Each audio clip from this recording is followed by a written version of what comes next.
With just 2 days to go before grade 12 and 7 head back to school on Monday, we take a look at the readiness of school transport. Using public transport to get to school is common in most cities and towns, and many parents subscribe to a minibus taxi service that drives children to creches and primary schools that are not close by, or if their work schedules don't allow them to take them to school, they take their children to school themselves. Now, the thought of trusting the safety of your child to others in your absence can be hard, however. How do you ensure that public transport vehicles are roadworthy and that our children's travel arrangements will resume on Monday? Now, transport economist Ofentse Mokoena joins us on the line to tell us more about this. Ofentse, thank you so much for your time. Now, the shutdown of schools and subsequent lockdown of the country has severely impacted big business, but particularly small business. How has the transport industry, in particular the Scholar Patrol sector, been affected by the lockdown and COVID-19?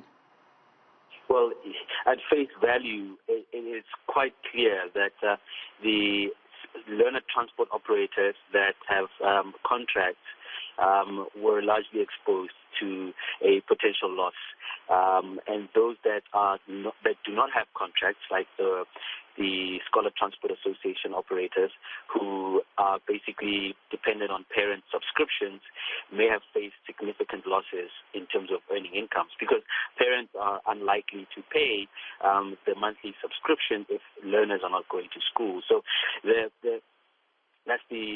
those are the two ends of the coin, and it is going to be a very interesting time to see how the interventions will be structured to at least account for the needs of this particular segment of transport operators.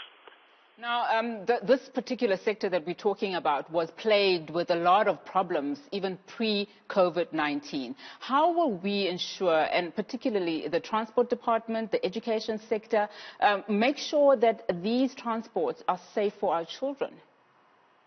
I think the first thing that needs to be cleared is that it is a joint responsibility between the education and transport departments across all provinces. And secondly, there is significant clarity around how the right to education is also embroiled with the right to access it physically, being able to attend.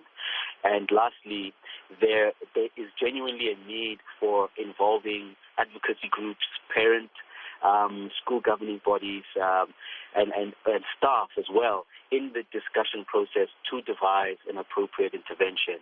And, it's not going to be an easy path, but the interventions that are developed now might be interventions that lead to a different type of future for learner transport mobility in the country. Now, to understand how this sector has been greatly impacted, can you talk us through what really goes behind starting a business such as this? I mean, what would we expect to find that a Scholar Patrol who had initially bought their vehicle, used it probably for some private transportation, but mainly because there was a need of transporting school children from home to school and vice versa. What would go into starting off that business, and with COVID-19 affecting all sectors and primarily small businesses, what are they likely to do as a post-COVID recovery? Yeah, so I think the first thing, we have to be very practical about this. So the first thing is to think of the parent who decides that their children or different children in different grades may need to go to different schools, for instance. And in some instances, you choose the school that is closest to you or the school that is the one that you prefer, which might not be very close. And what these operators do is some of them might be part of a local transport association, which means that they rank and file like all the other taxis, but in the mornings and in the afternoons, they provide these transport services for learners. Others might be only serving learner transport, so they might have a learner transport association. So, and their role is to connect the parents' needs in terms of where their children are schooling with the actual school.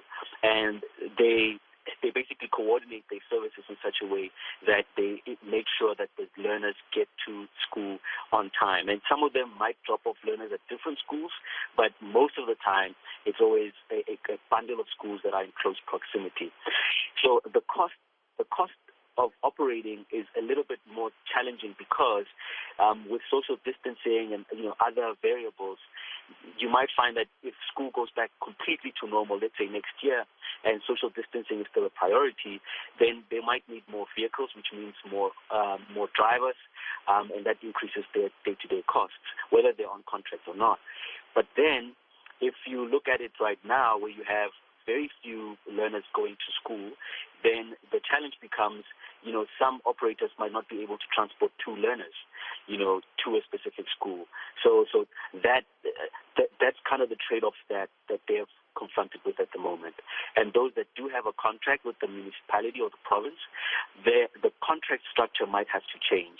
So it's a bit of an interesting scenario, because on one hand you want to make sure that learners are safe, but on the other hand you want to make sure that the operators also get an appropriate return on their operations.